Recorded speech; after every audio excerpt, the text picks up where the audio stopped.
He rescued a bobcat family, but he never expected what followed. Thaddeus closed his eyes, waiting for the inevitable.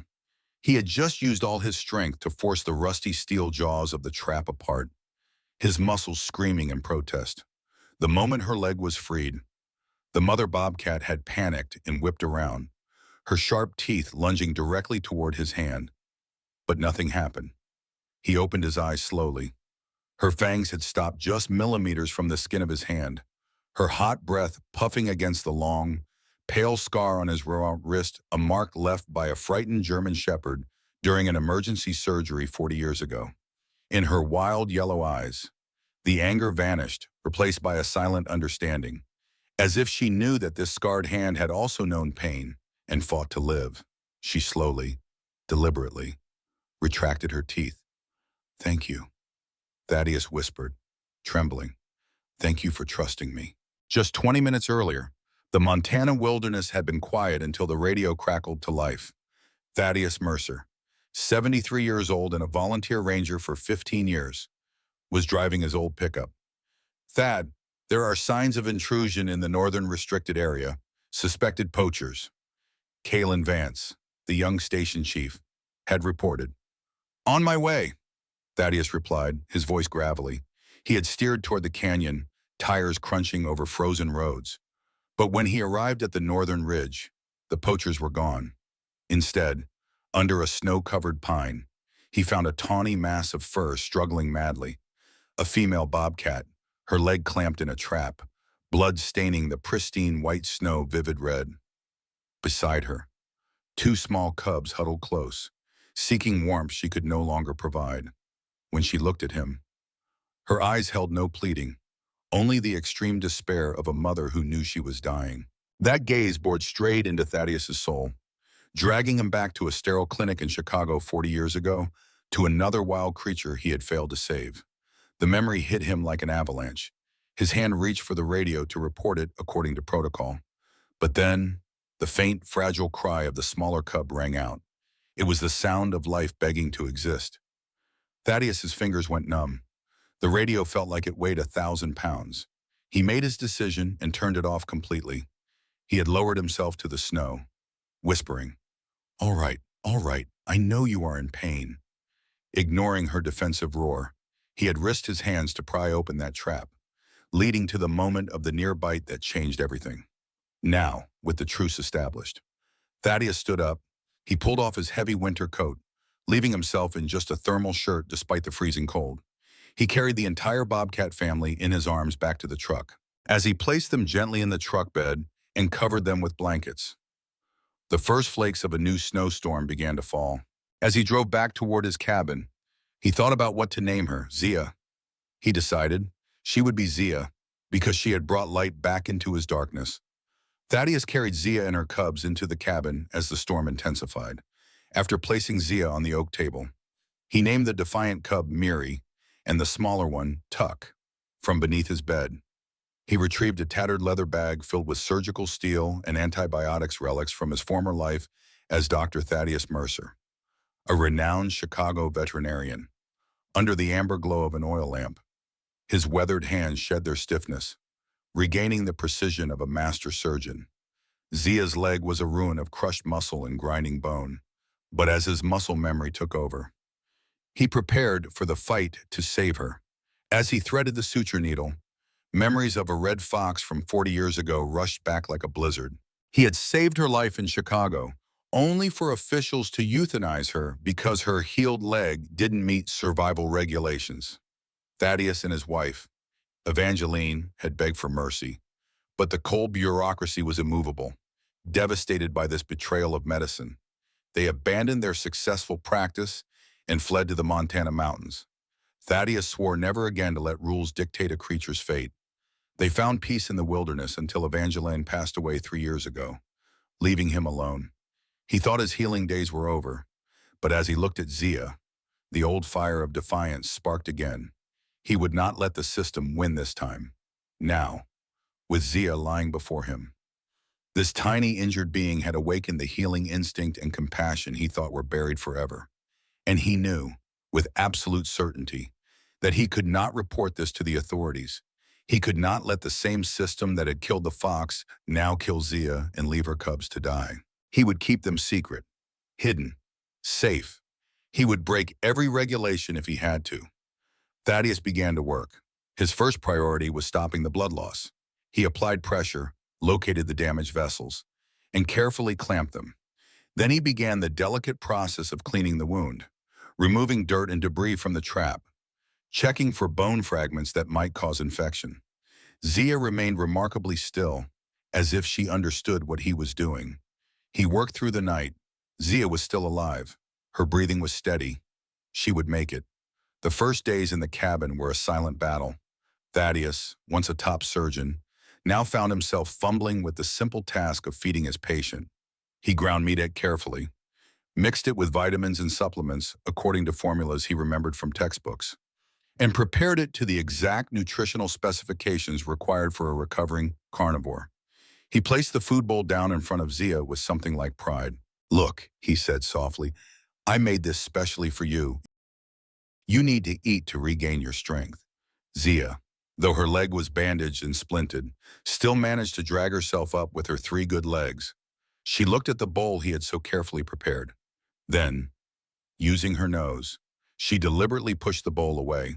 She turned her head to look across the room at Tuck and Miri, who had not eaten in days and were growing weaker.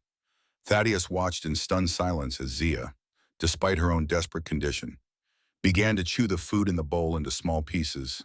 Then, piece by piece, she called her cubs over and fed each one directly from her mouth. Miri ate quickly, desperately. Tuck ate slowly, struggling with each swallow. Thaddeus stood silently in the corner of the room, still holding his medical notebook where he had been planning to record feeding schedules and nutritional data. He felt his professional arrogance crumble like old paper. He had been so proud of his knowledge, his expertise, his decades of veterinary experience. But this wild mother, injured and suffering, had just taught him a lesson no textbook ever could. He realized with humbling clarity that no matter how erudite his knowledge, no matter how many degrees he had earned, he still had to relearn humility from nature. One night, while Zia and Miri slept, Thaddeus noticed that Tuck was having trouble breathing. The sound was wrong, a wet rattling that indicated fluid in the lungs. Thaddeus moved quickly but quietly. Retrieving his stethoscope from the medical bag, he knelt beside Tuck and placed the cold metal disc against the tiny chest. He listened carefully, hearing exactly what he feared as Thaddeus listened. Tuck opened his eyes and looked at him curiously, the cub's gaze fixed on the strange rubber tubes hanging from the stethoscope, these odd things that connected to the human's ears.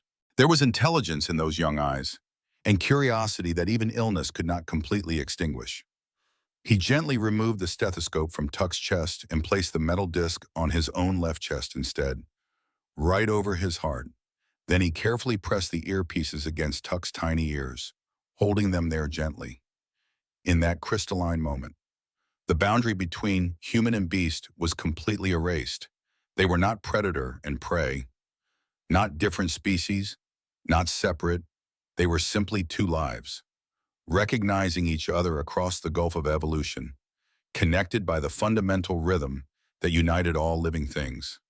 Thaddeus felt tears prick his eyes. He withdrew the stethoscope gently and began treating Tuck's pneumonia with antibiotics and supportive care. The cub would live. They would all live. But peace and hope did not last long. 3 days later, Kalen Vance paid a surprise visit. Thaddeus heard the truck engine while Kalen was still a quarter-mile away. He quickly moved all 3 bobcats into the back room and shut the door, praying they would stay quiet. When Kalen knocked, Thaddeus opened the door with what he hoped was a casual expression. "Hey, Kalen, what brings you out here?" Kalen stepped inside, brushing snow from his ranger jacket. "Just checking in." "Thad, weather has been rough." He looked around the cabin, his young face serious. Then he pulled a stack of papers from his bag and placed them heavily on the table. "Thad, have you heard any news about an injured bobcat?" he asked gravely. "We got a report from the poacher traps you found. Someone said there were signs of a bobcat family in the area." Thaddeus felt his heart rate spike but kept his expression neutral. "Cannot say I have." Why, Kalen sighed and sat down uninvited. "New protocols came down from headquarters last week. They are really cracking down. Any wildlife that is seriously injured and no longer capable of reintegration into the wild now requires mandatory humane disposal. No exceptions. I just had to sign an order for a case in the valley yesterday. An elk with a broken leg. It was awful. The words humane disposal sent a chill down Thaddeus's spine that had nothing to do with the winter cold. Protocol, that word, that invisible enemy that had haunted him for 40 years, was now present right here in this house. The same cold bureaucracy that had killed the fox was reaching out again, trying to claim Zia and her cubs. Suddenly, from the corner near the fireplace, Kalen's bag on the floor moved slightly. A tiny chuff sound rang out, unmistakable to anyone who knew wildlife. Kalen's head whipped around, his eyes narrowing. Sounds like there was a noise. He started to stand, moving toward his bag. In that split second, Thaddeus made a choice. Ouch! He screamed suddenly, his hand flying out in apparent clumsiness and accidentally knocking the hot coffee cup that sat on the table. The cup tumbled through the air, its contents splashing everywhere, and crashed down directly onto his leg. The hot coffee soaked through his pants, and Thaddeus began hopping on one foot, groaning loudly and clutching his leg.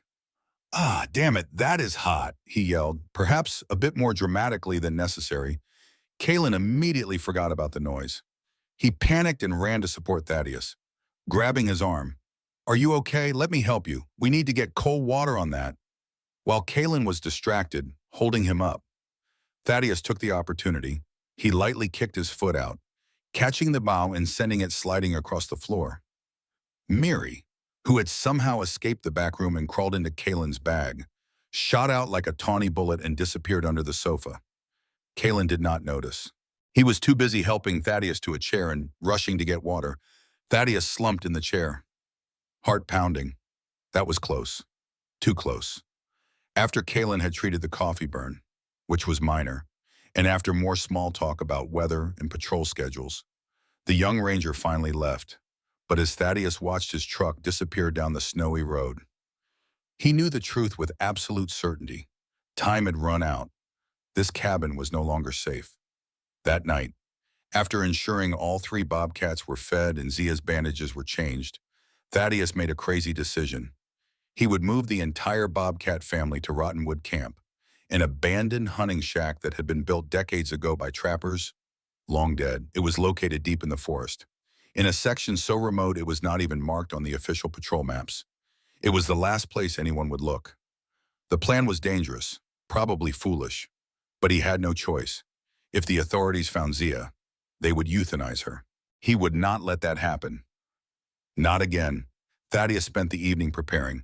He dragged an old sled with rusty iron runners from behind the house, a relic from his early years in Montana when he used to haul firewood. He loaded it carefully, dry firewood, because the shack would be freezing, heavy blankets, because they would need insulation, food supplies for himself and meat for the bobcats, enough for at least a week, medical supplies, because Zia still needed daily treatment, a kerosene lamp and fuel, everything they would need to survive in isolation. Finally, working gently, he placed Zia into a large wicker basket. With Tuck and Miri nestled beside her, he covered the basket with a heavy tarp, securing it on top of the pile on the sled. Zia growled softly but did not fight. Somehow, she seemed to understand they were moving to safety. Thaddeus tied a thick rope around his waist, the other end attached firmly to the front of the sled. He checked his watch. 2 in the morning, in the mountains.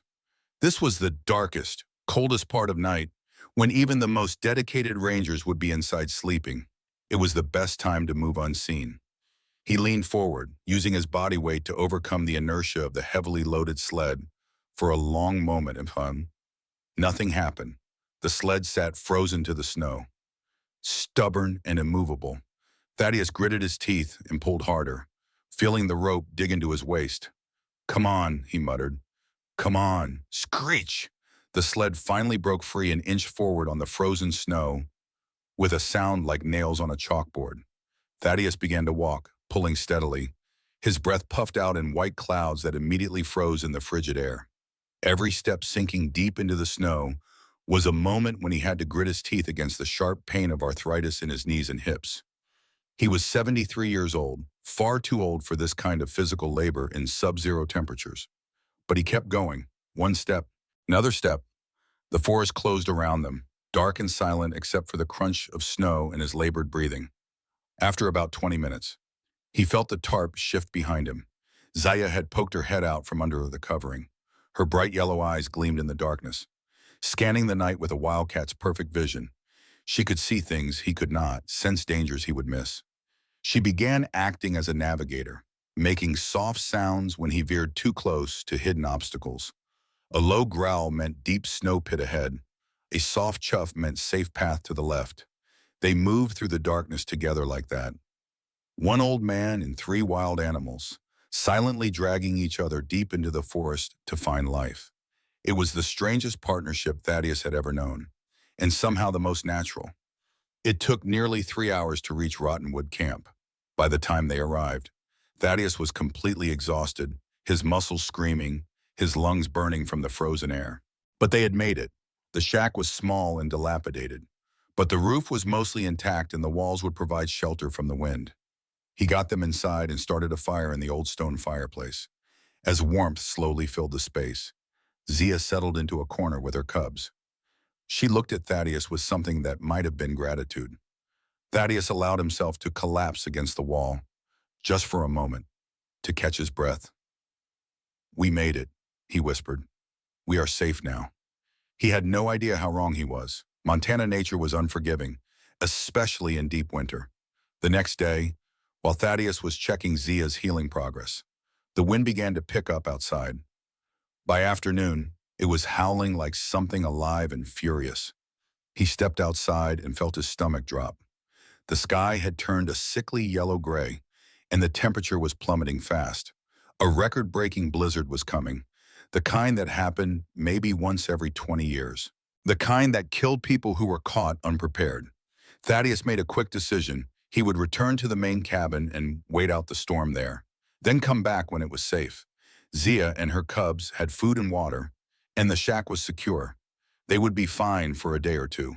He left quickly, before the worst of the storm hit, promising Zia he would return. She watched him go with calm eyes. The blizzard struck that night with terrifying force. Thaddeus was trapped at the main cabin, watching through the windows as the world disappeared into white chaos. The wind screamed, snow piled higher and higher. The temperature dropped to 20 below zero. One day passed, then 2 days. The storm showed no sign of stopping. The mountain region was completely isolated, all roads blocked. Thaddeus's heart burned with anxiety. Were they all right? Was the shack holding together on the third day? The wind was still howling but had decreased slightly. The snow was still falling, but visibility had improved from 0 to perhaps 20 feet. Thaddeus could not wait any longer. Every instinct screamed that something was wrong. He bundled himself in every piece of warm clothing he owned and stepped out into the deadly whiteout. The cold hit him like a physical blow. This was dangerous, potentially fatal. But he had to reach them. The journey that had taken 3 hours in calm weather now took 5 hours of nightmarish struggle. He could barely see. The snow was waist-deep in places. Several times he fell, had to claw his way back to standing. When he finally reached Rottenwood Camp, his heart stopped. The shack had been crushed by the weight of the snow. The roof had collapsed completely. Wooden beams scattered like broken bones. No, not this time, Thaddeus screamed. But the wind tore the sound apart before it could travel. He threw himself at the ruins, not caring about danger. He began to claw madly at the debris with his bare hands, throwing aside frozen wood and stone. Blood from his hands began to stain the snow red as splinters drove deep into his palms. But he felt no pain. Adrenaline and desperation had made him numb. He pulled out beam after beam until he saw Zia. She lay there, completely motionless. But she was not lying down to rest. She was standing, or trying to stand. Her back arched at an impossible angle. A large wooden beam lay across her spine, and she had positioned herself deliberately, using her body to bear the weight of that beam. Beneath her, in the small space she had created with her own body, he could see Tuck and Miri huddled together, alive. She had been holding up the collapsed roof to protect her children. Her spine looked as if it were about to snap from the strain. Blood trickled from her mouth where she had bitten her own tongue from pain. But she had not moved. She had not let the beam fall on her babies. Thaddeus lifted the beam with strength he did not know he still possessed. He threw it aside and pulled Zia up carefully. The moment the weight was removed, she went completely limp in his arms. Her eyes rolled back, her breathing stopped. The memory of the fox's corpse years ago rushed in to attack him. That moment when he had held a dead animal and known he had failed. "No, not again, never again. I do not allow you to die," he shouted into the storm, his voice raw and fierce.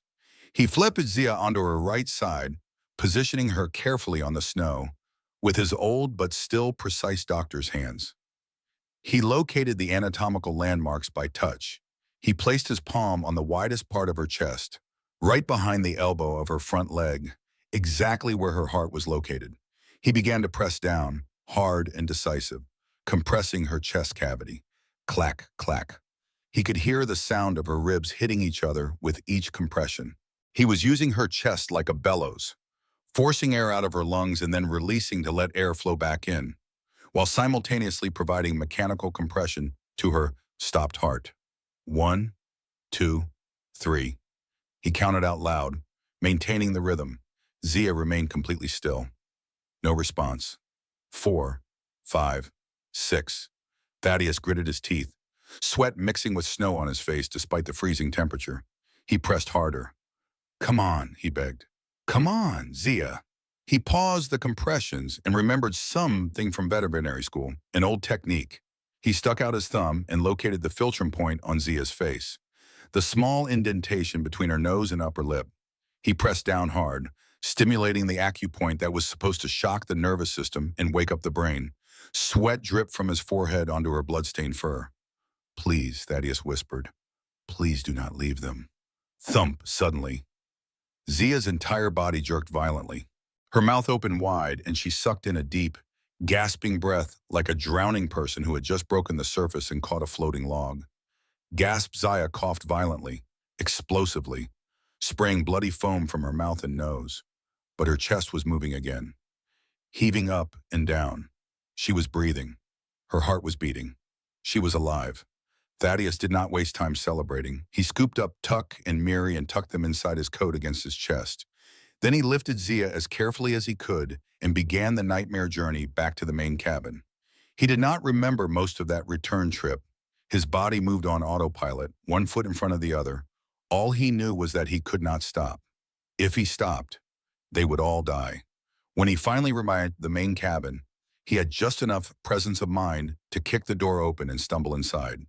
As soon as the door closed behind him, shutting out the howling storm, Thaddeus collapsed onto the floor. Darkness rose up and enveloped him completely. When Thaddeus woke up, his first sensation was warmth. Surprising, pleasant warmth. He tried to move and realized there was weight on top of him. He opened his eyes slowly. Zia, though limping badly, had somehow managed to climb onto him. She was lying on top of his chest, her body positioned so that her warmth was centered directly over his heart. Her rough tongue was licking his face continuously, her saliva hot against his frozen skin. The licking was keeping him from slipping into hypothermic unconsciousness, keeping his nervous system engaged, keeping him alive. The human had saved the beast. Now the beast was saving the human. The door burst open with a crash. Kalen rushed in, snow flying everywhere. He must have been checking on the cabin during a break in the storm. He stopped dead, taking in the scene, the 73-year-old man lying on the floor, clothes torn and bloody.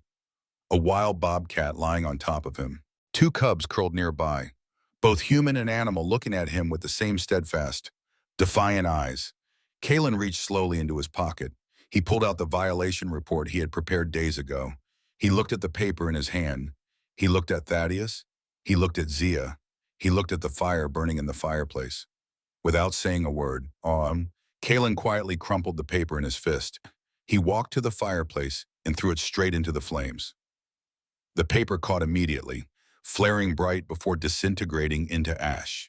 He took off his ranger coat and laid it over Thaddeus like a blanket. Then he moved efficiently around the cabin, setting up a warm sleeping place for the Bobcat cubs using blankets and hot water bottles. He checked Zia's injuries, his young face serious and focused. Not a word was spoken, but that silence contained a profound shift. A moment when humanity rose above rules, when compassion proved stronger than protocol. When Thaddeus was finally strong enough to sit up, wrapped in blankets and drinking hot coffee, Kalen sat down across from him. He looked apprehensive, conflicted. "Are you okay?" he asked quietly. "According to the laws of nature, we should not intervene too deeply. The forest will have its own way of arranging things." But Thaddeus cut him off, his voice deep and warm despite his exhaustion. "This iron trap is not nature, Kalen. It is the cruelty of man. Humans set that trap. Humans caused her suffering. When humans intervene to cause harm, then humans also have the responsibility to intervene to heal. That is not breaking the law. That is paying a debt." Kalen was quiet for a long moment. Then he nodded slowly. The days of recovery after the storm were the most peaceful time in Thaddeus's life. Zia healed with remarkable speed. The cubs thrived, growing stronger and more playful each day. One evening, while changing Zia's bandages, Thaddeus noticed something. He placed his hand with the old scar next to her healing leg. New fur was growing over her wound, but it was growing white instead of tawny. A white streak was forming, the exact size and shape of the steel trap that had crushed her. Two scars, one on a human hand, one on a bobcat's leg, looked exactly the same. Both marks of survival, both proof that terrible wounds could heal. He smiled. The scar was not humiliation. It was a medal of survival. One morning, sunlight flooded into the cabin through the window, bright and warm. Spring was coming. Thaddeus sat in his chair, looking around his dilapidated wooden house. The place was falling apart, the furniture ancient. He looked down at his own hands, calloused and empty, marked by age and hard work. No accumulated assets. He had almost no money saved. No descendants, he had no children. No grandchildren, no fame. The world had forgotten Dr. Thaddeus Mercer. But then he looked at the floor. Tuck and Miri were chasing each other in play. Their fur was glossy, their movements quick. They were strong, healthy, full of wildlife. Zia lay in a patch of sunlight, eyes half closed in complete peace. Thaddeus smiled, a smile of contentment he had never felt before. "This is my legacy," he thought. "I leave no money, but I leave life." The life he had preserved was the greatest asset of his existence. He stood up and found the veterinary research journal that had been gathering dust for 40 years. He turned to the last entry from Chicago and wrote a new page. Patient, Zia. Status, miraculous recovery. Attending physician, Thaddeus Mercer. Assistant, Kalen Vance. Those words marked the final reconciliation with himself. Spring arrived in earnest, bringing the sound of trickling water from melting snow. Zia's wound had healed completely, leaving only the white streak of fur. She grew restless. She would stand by the window for hours, looking out at the dark green forest. Occasionally she would scratch lightly on the glass. Thaddeus knew it was time. She missed the forest. He began to train them for reintegration. Right inside the house, he started hiding their food instead of placing it in bowls. He created challenges, obstacles they had to overcome. Most painfully, he deliberately began acting cold toward them, ignoring their attempts to play, turning his back when they approached. Every time he turned his back on them, his eyes welled up with tears. He was breaking his own heart to prepare them for freedom. The noblest love is letting go. The last night before releasing them back to the forest, Thaddeus could not sleep. He sat by the fireplace, watching the flames die down to glowing embers. Zia did not sleep either. She had been restless all evening. Around midnight, she quietly walked over to where he sat. She began walking in circles around his legs, her movements deliberate and ritualistic. Then she rubbed her cheek hard against his frayed pant leg, pressing her scent glands against the fabric. She moved to his dangling hand and rubbed against that too, over and over. Thaddeus understood the language of cats. She was marking territory. She was leaving her scent on him, claiming him. That action had a specific meaning. Wherever you go, you still belong to me. You are my human. You are mine. Thaddeus tremblingly placed his hand on her head. Feeling the warmth of her skull, hot tears rolled down his cheeks. He cried not from sadness, not from grief, but from pure happiness.